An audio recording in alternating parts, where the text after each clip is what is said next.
everyone, and welcome to today's episode. This is Tasneem Lokhandwala, and you are listening to Secure Insights, a series of conversations with industry experts, influencers, and leaders in the cybersecurity space.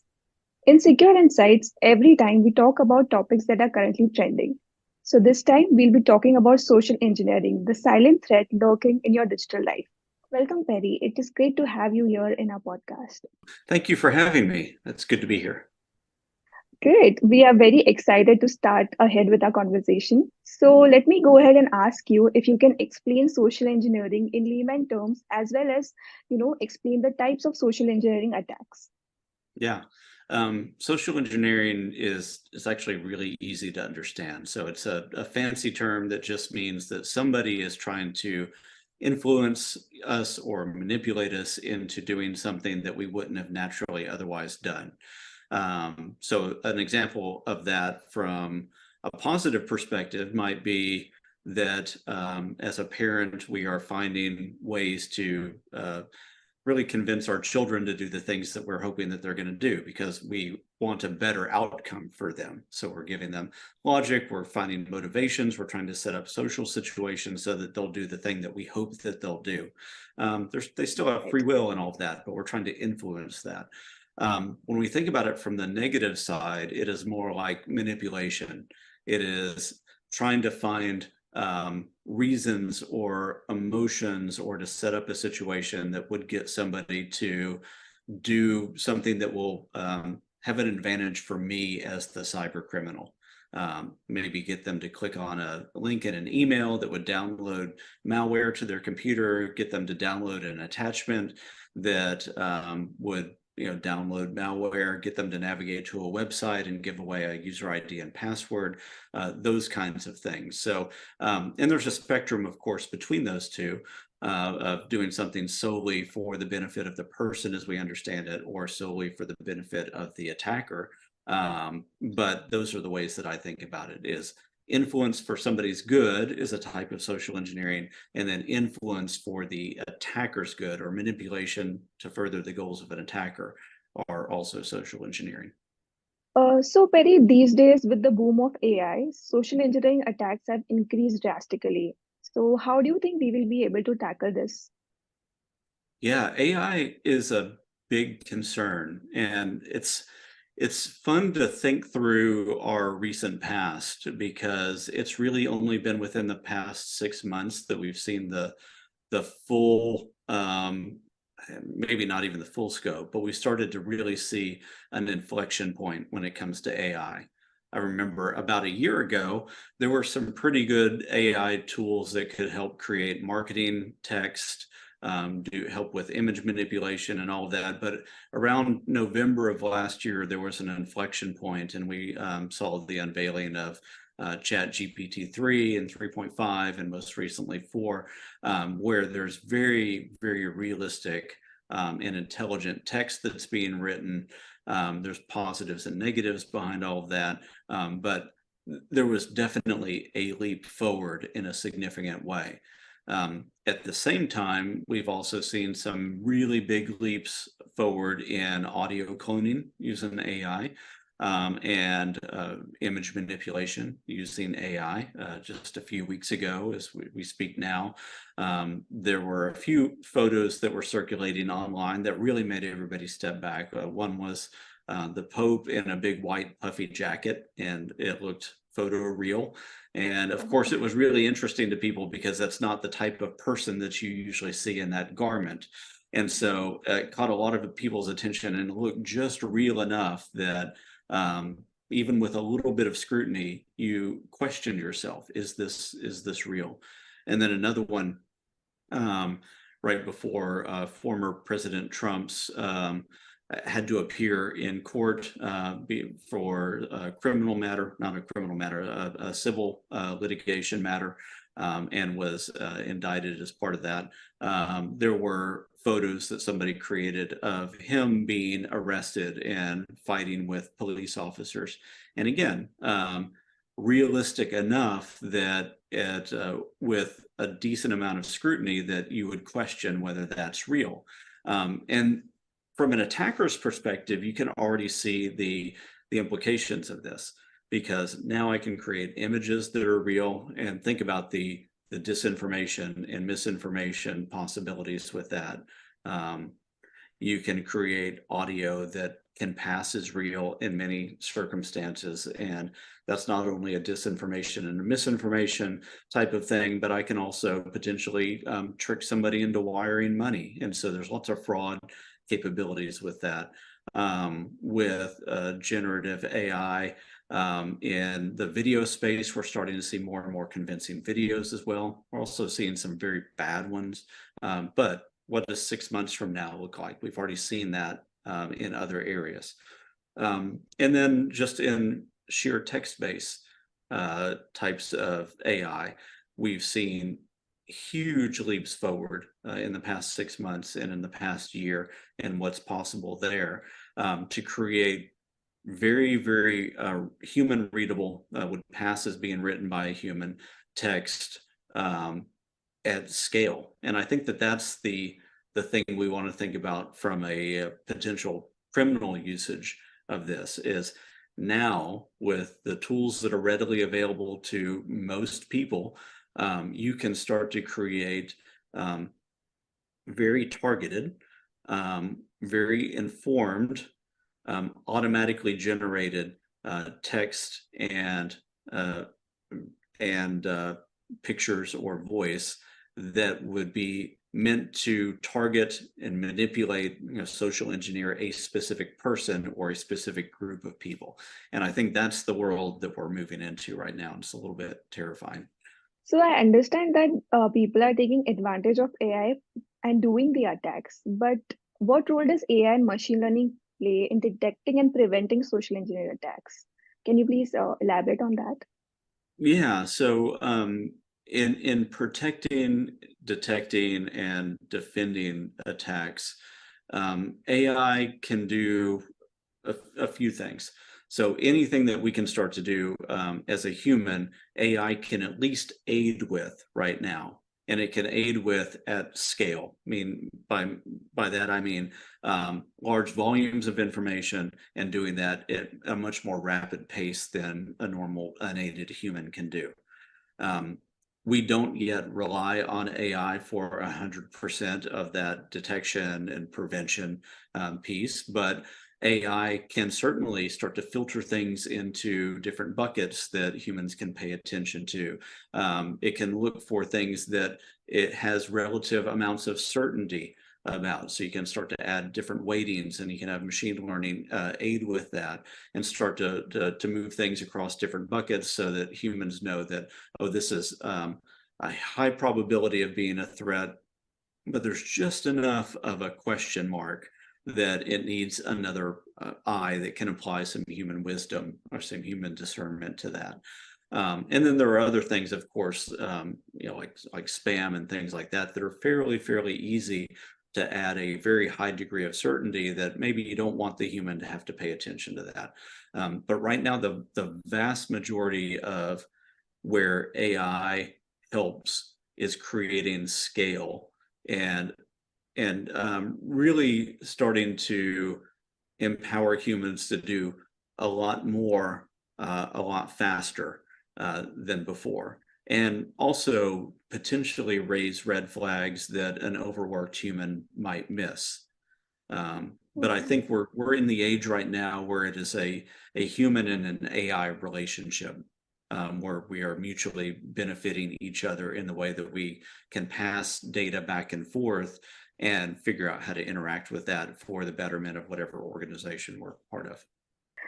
So, Perry, according to you, what is the most effective way to defend against social engineering attacks? And if someone, in case, is a victim of social engineering attack, then what would be the next steps? Yeah, so the best way to defend right now is starting to understand what scams look like. So there are markers of scams that you can go back hundreds of years and you see the same things over and over and over again, which are appealing to greed, trying to make somebody emotionally kind of unstable by throwing anger or or some kind of desire or some kind of urgency or some kind of fear. So anytime you start to feel those emotions get riled up when you're getting an email or a phone call or something like that, then there's a high degree of chance that you might make a decision that you otherwise wouldn't make, which is part of that whole social engineering bit. So the main thing that I would say to do is start to find ways to get an awareness of when those types of emotions are at play, especially in a situation where you're not expecting somebody through phone or email or whatever that form of communication is. And then when you realize that, you have to very intentionally slow down. There's a different mode that our minds get in when we intentionally slow down and think logically than when we are very emotional and reflexive in our decision making. And cyber criminals know that. So they want us to be emotional and reflexive. They don't want us to be slow and logical. And so the best defense is always figure out a way to slow down. Even if that means walking away from your computer for 5 minutes, getting a glass of water, and coming back, you will think about that email or that interaction differently with a little bit of time between when you first read it and the second time you read it. And so that's the best defense. The other thing is that, of course, education comes into this, seeing enough phishing emails, knowing those types of models is very important. But then there are also tools that can help. The tools around phishing detection, the tools around the way that emotion might be injected into an email, those are getting better and better every day. So are some tools that may react after the fact, after somebody's clicked on something that they maybe shouldn't have clicked on, that can intervene and say, did you really mean to do that? Those tools are advancing as well. And then also just knowing that no human is ever 100% perfect. Neither is a piece of technology. But that we can and should have good detection and response mechanisms in place, even if the human clicks something. So that the human should never really be the last line of defense. A human is a line of defense in an organization, the same way a firewall, a secure email gateway, or something else is. And so in those times where a human accidentally gets tricked into doing something, you should have other detection and response mechanisms in place. So we talked about people protecting themselves, but when it comes to companies, how should they protect themselves as a whole? Yeah, that's where some of those tools get in. So from a company perspective, this is an entire program that you have to think about, from the education piece and the awareness piece that you put out together, through the training and doing things like phishing simulations, so you can create really the awareness and give people the ability to test themselves and to say, am I going to fall victim for something where somebody's using urgency? And then ultimately to build the right muscle reflexes, to build the right responses within themselves so that they're more resilient against those things. But then also to have those additional pieces of tools and technology. So it's your traditional secure email gateway, paired with some security awareness training and some phishing defense training, and a wide range of other behaviors that we could train on and build resilience in. But then also things like your security operations center come into that, additional tools around endpoint protection, endpoint detection response technologies. All of that builds together in a even though I don't like the word, a holistic program that is covering all those different layers of where something could potentially break. If you could give like one piece of advice to individuals or businesses to improve their security against these social engineering attacks, what would it be? For me, it comes down to slow down. Anytime you're interacting with another human, it never hurts to slow down a little bit. If that is in email, if that's over the phone, question whether the statement that you're about to make or the piece of information that you're about to give out or the response that you're going to give in whatever method that you're communicating in, is that appropriate? Does that work against your good? Does that potentially play into the hands of an attacker? And once you start asking those secondary questions, you're in that slower frame of mind where you're thinking more logically, and you're going to be more resilient to these types of attacks. The other thing that I would say is put humans within the right context. So we typically overstate everything when it comes to humans. We'll say, well, a human is the weakest link. Well, the truth is that humans are not the weakest link, because if a human clicking on an email breaks an organization, well, they already had another weak link, which was their secure email gateway that let that email through. The human clicked the link. If a human clicking a link breaks an organization, that also means they had endpoint protection platforms that didn't work well. They had network segmentation that wasn't in effect. They had application sandboxing that wasn't there. There's lots of other things that have failed after that, and then their detection and response capabilities weren't adequate either. So the human was a layer that didn't do the right thing amongst 10 other layers that didn't do the right thing that led to that very bad day. So was the human the weakest link? No, everything failed in that circumstance. Same thing, we tend to say, well, a human is the first line of defense, or a human is the last line of defense. And in some cases that's right, but that's maybe 10% of all cases that a human is the first thing or the last thing. So we just need to figure out how to put humans in the right context and say that we need everything to be resilient. And a human is part of that. We cannot neglect the human in the same way we can't neglect these other layers. How can security awareness training as well as implementing a SOC solution together enhance an organization's cybersecurity posture? That's that really fits in well with the last thing that I was saying, is that there's a large chain that's involved in this, and this is about building a holistic program. And so awareness and training is a component of an overall security program. But anytime we're thinking about security, we're thinking about how do we predict the types of things that are going on out there? How do we protect against known threats? How do we detect things that have gotten through that? And how do we respond? All of that has a human layer that cuts against it, but all of it squarely also, once we get into detection and response, falls within like a security operations center function as well. And so if the human has accidentally let something through, or a human is behaving inappropriately, maybe becoming an insider threat, well, that's where something like a SOC obviously fits in. The other thing is when your people are reporting suspected phishing attempts or other social engineering attempts, that would also need a place to be routed and investigated and responded to. And so these things really do work hand in hand, and you can't, I think, have one without having the other and have an effective security team. So, Betty, what are the other trends that you see in social engineering? We know that such as people asking for help and stealing information is one kind. What is something more that you are currently noticing these days? Yeah, I mean, the biggest trends in social engineering right now are things like business email compromise. And by that, I mean, that is a type of phishing, a subcategory of phishing, but all the things that we would normally tell somebody to look for aren't there.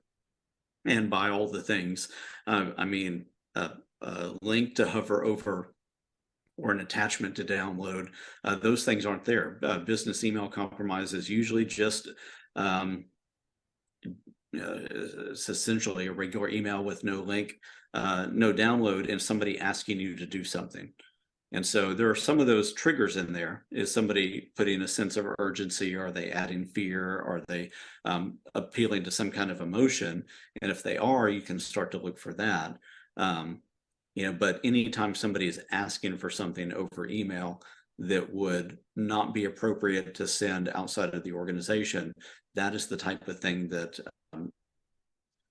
indicative of being a business email compromise type of attack. And then they're adding that ticking clock saying, I need this now or by the end of the day. But that's a huge change, because obviously secure email gateways would have a hard time with that. And if we have only trained people to look for links or look for bad branding or look for attachments and avoid those, then we've missed out on this entire subclass of phishing email that's becoming more and more effective every day. The other piece that is a continued trend is just ransomware. Phishing is the main way that ransomware gets in, and ransomware has become a very, very reliable attack method for cyber organizations around the world, because it plays on every fear that a security team has or any organization has, which is loss of control of their data, loss of control of their customer relationship, the fact that there's a breach involved, and it's affecting their day-to-day business operations. So it puts them in a very, very tight spot, and they're in this spot where they need to very quickly evaluate what they're going to do and how they're going to respond. And every minute is usually losing money somehow. So this is our last question for today's episode. Sure. How can we encourage more collaboration between cybersecurity professionals as well as human resources and other stakeholders in addressing social engineering attacks? For me, I think it's putting security awareness and social engineering, all of those human sides of things, it's putting that in context. So anytime you're having an executive conversation or you're dealing with another department in the organization that doesn't necessarily get quote unquote security, it is understanding that the reason you are doing the things that you're doing is to decrease risk or to help manage risk in the organization. And that's something every business unit is used to thinking about, is what is our risk? How do we manage that risk appropriately so that the business can function and do the things that it needs to do?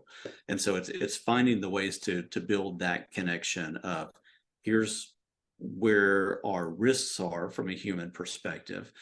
Here are the ways that we can mitigate that. And then here's how that fits into the other things that an organization needs to do in order to function well.